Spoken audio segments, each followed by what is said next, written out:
श्री कृष्ण सखा वाणी। रामचरितमानस। एक दिन संध्या के समय सरयू के तट पर तीनों भाइयों संग टहलते श्री राम ने महात्मा भगत से कहा, एक बात पूछूं भैया, माता कैकेयी ने आपको वनवास दिलाने के लिए मंथरा के साथ मिलकर जो षड्यंत्र किया था, क्या वह राजद्रोह नहीं था? उनके षड्यंत्र के कारण एक और राज्य के भावी महाराज और महारानी को 14 वर्ष का वनवास झेलना पड़ा, तो दूसरी ओर पिता महाराज की दुखद मृत्यु हुई। ऐसे षड्यंत्र के लिए सामान्य नियमों के अनुसार तो मृत्युदंड ही दिया जाता है, फिर आपने माता कैकेयी को दंड क्यों नहीं दिया? राम मुस्कुराए और बोले, जानते हो भरत, किसी कुल में एक चरित्रवान और धर्मपरायण पुत्र जन्म ले तो उसका जीवन उसके असंख्य पीढ़ी के पितरों के अपराधों का प्रायश्चित कर देता है। जिस माँ ने तुम जैसे महात्मा को जन्म दिया, उसे दंड कैसे दिया जा सकता है? भरत संतुष्ट नहीं हुए, कहा, यह तो मोह है भैया, और राजा दंड विधान मोह से मुक्त होता है। एक राजा की तरह उत्तर दीजिए कि आपने माता को दंड क्यों नहीं दिया। समझिए कि आपसे यह प्रश्न आपका अनुज नहीं, अयोध्या का एक सामान्य नागरिक कर रहा है। राम गंभीर हो गए।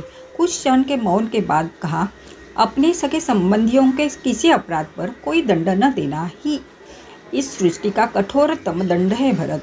माता कैकेयी ने अपनी एक भूल का बड़ा कठोर दंड भोगा है।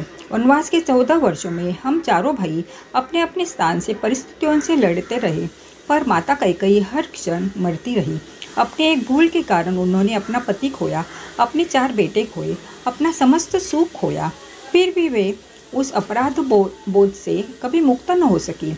वनवास समाप्त हो गया तो परिवार के शेष सदस्य प्रसन्न और सुखी हो गए, पर वे कभी प्रसन्न न हो सकी। कोई राजा किसी स्त्री को इससे कठोर दंड क्या दे सकता है?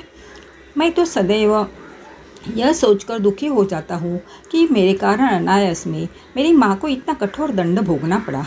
राम के नेत्रों में जल उतर आया था और भरत आदि भाई मौन हो गए थे। राम ने फिर कहा, और उनकी भूल को अपराध समझना ही क्यों भरत? यदि मेरा वनवास न हुआ होता तो संसार भरत और लक्ष्मण जैसे भाइयों को अमृत भातृ प्रेम से कैसे देख पाता? मैंने तो केवल अपने माता पिता की आज्ञा का पालन किया था, पर तुम दोनों ने तो मेरे स्नेह में 14 वर्ष का वनवास भोगा। वनवास न होता तो यह संसार सीखता कैसे कि भाइयों का संबंध होता कैसा है? भरत के प्रश्न मौन हो गए थे। वे अनायास ही बड़े भाई से निपट गए। राम कोई नारा नहीं है, राम एक आचरण है, एक चरित्र है, एक जीवन जीने की शैली है। जय Shri Ram. Please please please like and subscribe. जय हिंद, जय भारत, धन्यवाद।